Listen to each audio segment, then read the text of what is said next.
নমস্কার, আমি মিসেস মহুয়া দত্ত। আজকে আমি আপনাদের পড়ে শোনাব কুণাল ঘোষের লেখা গল্প আরেক ফেলুদা। ডাকনাম ফেলু, সেই সূত্রে এও ফেলুদা। মিল আরও একটু, ভালো নাম পি মিত্র, তবে প্রদোষ নয়, প্রণব। বাকি সবটাই প্রায় অমিল।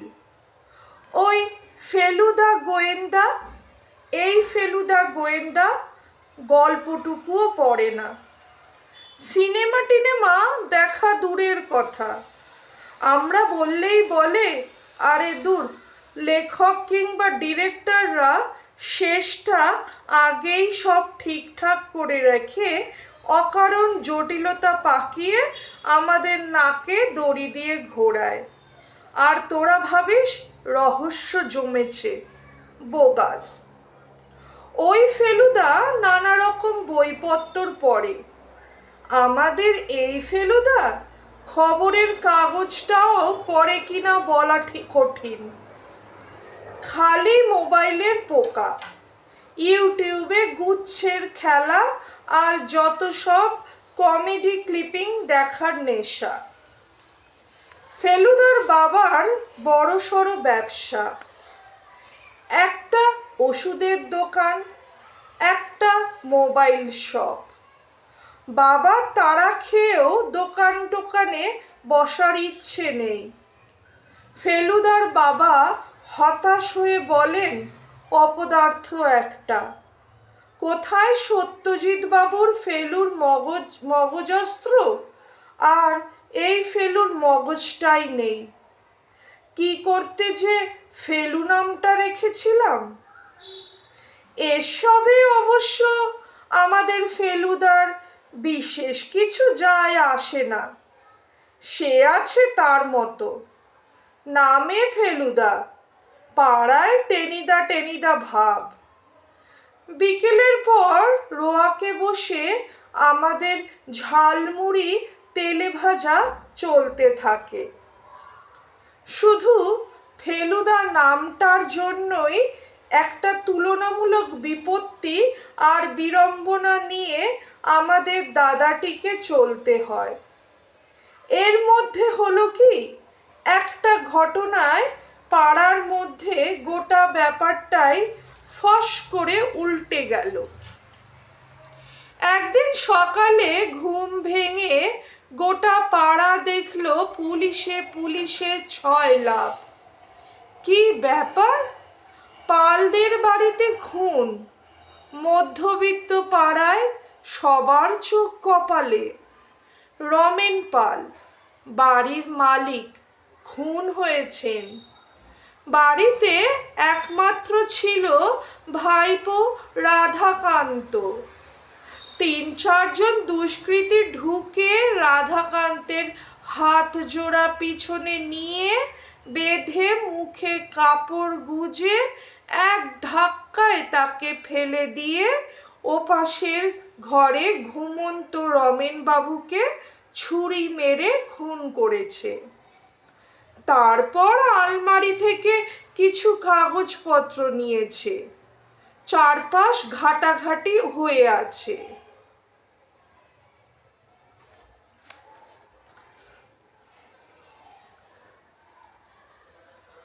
হয় ওপাশের বারান্দা দিয়ে লোকগুলো ঢুকেছে, অথবা রাধাকান্ত বাড়ি ফেরার আগেই ঢুকেছিল। তারপর বাড়িতেই লুকিয়ে বসেছিল। রমেন বাবুই হয়তো দরজা খুলে দিয়েছিলেন।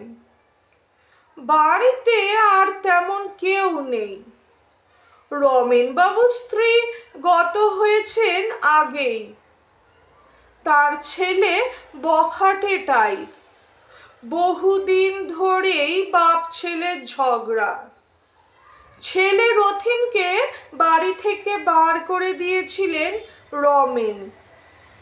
ত্যায্যপুত্র নাকি করতে যাচ্ছিলেন। কিছুকাল আগে সে এ বাড়িতে এসেছিল।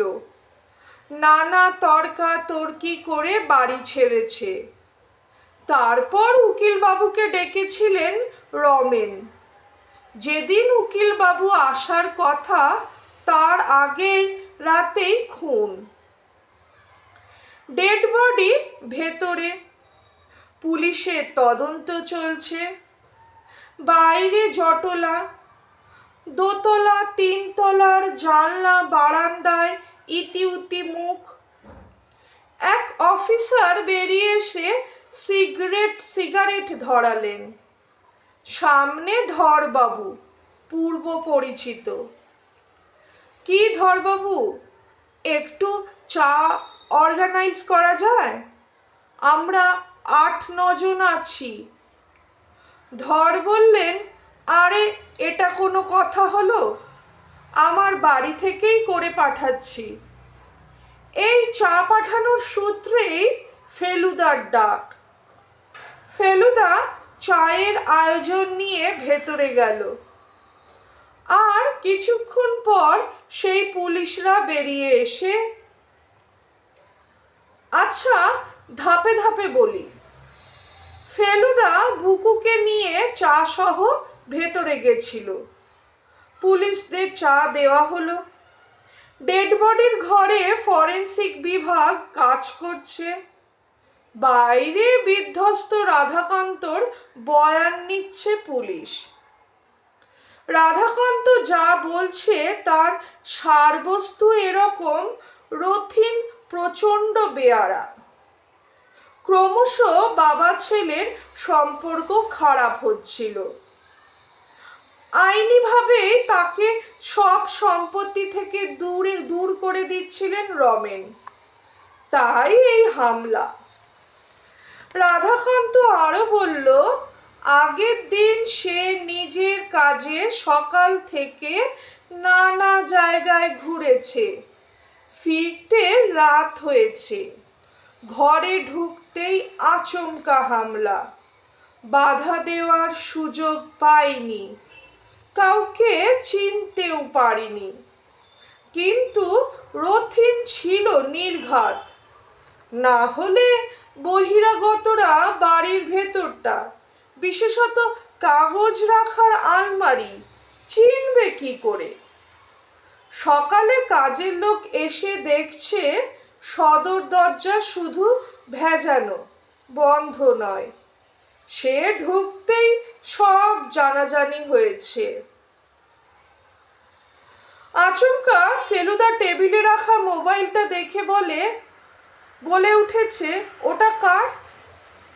রাধাকান্ত বলেছে, ফেলু, ওটা আমার। পিছন থেকে হামলার পরেই ছিটকে পড়েছিল। পুলিশের একজন কড়া সুরে ফেলুদাকে বলল, আপনি কথা বলবেন না। ফেলুদা তখন স্বগতোক্তির মতো বলল, যে মোবাইলটা সারা দিন কাজে ঘুরেছে, ব্যবহার হয়েছে, রাতে ঘরে ঢুকতেই হামলায় ছিটকে পড়েছে, তারপর আজ সকালে ডেড বডি উদ্ধারের পর ব্যবহারও টুকটাক নিশ্চয়ই হয়েছে, তারপরেও দেখছি 98% চার্জ। এটা হয় নাকি? মাঝখানে নিশ্চয়ই বেশ খানিকক্ষণ চার্জ করানো হয়েছে।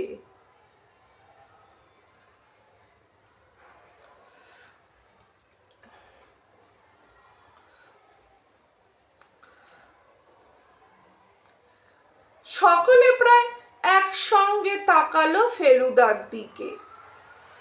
মোবাইল ফোনের দোকানে না বসা মালিক, দিনরাত ইউটিউব ঘাঁটা লোক, তখন রাধাকান্তর ফোনের মডেল উল্লেখ করে বলে যাচ্ছে, কাল সকালে যদি ফুল চার্জ দিয়েও বেরোয়, সারাদিন পর সেটা 30-40-এ নামবেই।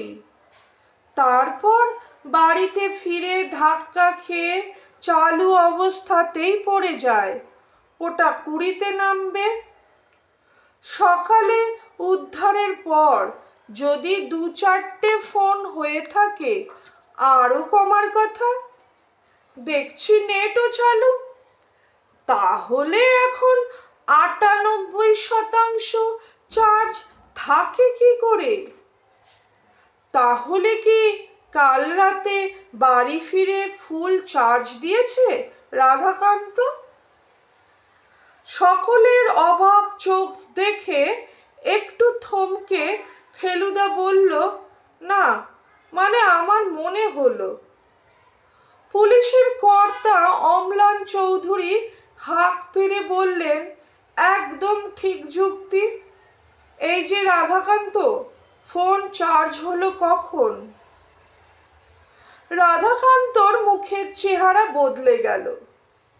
তারা কিছুক্ষণ পর রাধাকান্তকে পুলিশের গাড়িতে তোলার সময় পুলিশের লোকেরা পাড়ার সবার সামনে ফেলুদার ঢালাও প্রশংসা করল। ইন্সপেক্টর অম্লান চৌধুরী বললেন, আরে আপনাদের ফেলু তো ফাটিয়ে দিল। ওর নজর তারিফ করার মতো। মোবাইল ফোনের চার্জের বিষয়টা ও না তুললে আমরা তো মিস করে যাচ্ছিলাম পয়েন্টটা। রাধাকান্ত উত্তর দিতে গিয়ে খাবি খাচ্ছে দেখে আরো চেপে ধরলাম আমরা। সব স্বীকার করলো। আসলে ছেলে রথিনের সঙ্গে ভুল বোঝাবুঝি অনেকটা মিটে এসেছিল রমেন বাবুর। রাগের মাথায় একবার সব সম্পত্তি রাধাকান্তকে দিয়ে দিলেও আবার উইল করতে উকিলকে ডেকেছিলেন। এবার ছেলে ভাইপোকে সমান ভাগ করে দিতেন। এটা রাধাকান্ত সহ্য করতে পারেনি। তাই আগের মতোই এসব গল্প সাজিয়ে লোক লাগিয়ে খুন। দোষ চাপছিল রথিনের ঘাড়ে। যাগ্গে, আপনাদের ফেলুর দৌলতে সকালবেলায় গল্প শেষ হয়ে গেল। পাড়ায় হইচই, ফেলুদা নির্বিকার। সবাই ফেলুদার প্রশংসায় ব্যস্ত। এমনকি ওর বাবা প্রেমাংশু মিত্র একগাল হেসে বললেন, আমার ফেলুটাও শেষে গোয়েন্দা হয়ে গেল।